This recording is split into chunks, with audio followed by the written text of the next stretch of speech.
tayyuu beekaatiisa naannoo lafam gootee shimbura baadheessa mee wallu barsiisee keessa warreessa mee wallu barsiisee keessa warreessa.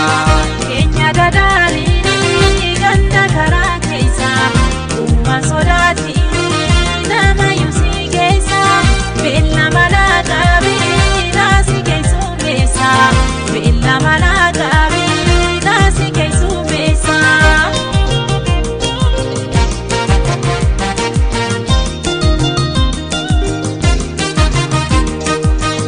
Abshir bontun taalaa ilaa eeginiin dhufa beella masiiqaa gee akkamitti naafa waan bira dhaabullee harkaan teenaa qofa waan bira dhaabullee harkaan teenaa qofa. Abshir bontun taalaa ilaa eeginiin dhufa beella masiiqaa gee akkamitti naafa waan bira dhaabullee harkaan teenaa qofa waan bira dhaabullee harkaan teenaa qofa.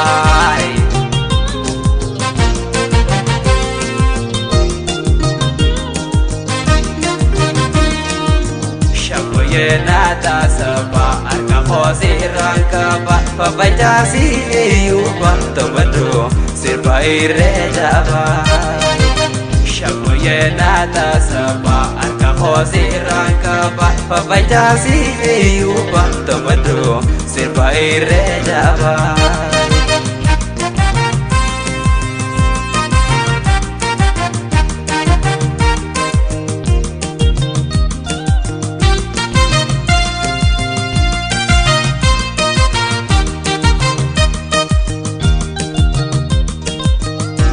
Gale bareedu tayyuu beekaatiisa naannoo lafam gootee shimbura baadheessa mee wallu barsiisee keessa warreessa mee wallu barsiisee keessa warreessa. Keenya dadaarii ganda karaa keessa uumaan sodaati nama yuusii keessa beella malaa qabii naasi keessummeessa. Beella malaa qabii naasi keessummeessa.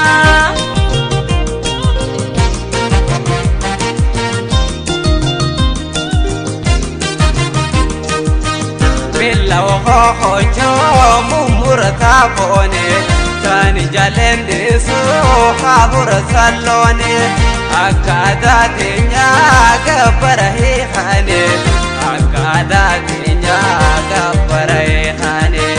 Beella hojjoo mummurataa foone kan jaleendeessu haabura salloone akkaataa teenyaa gabbara hiikane akkaataa teenyaa gabbara hiikane.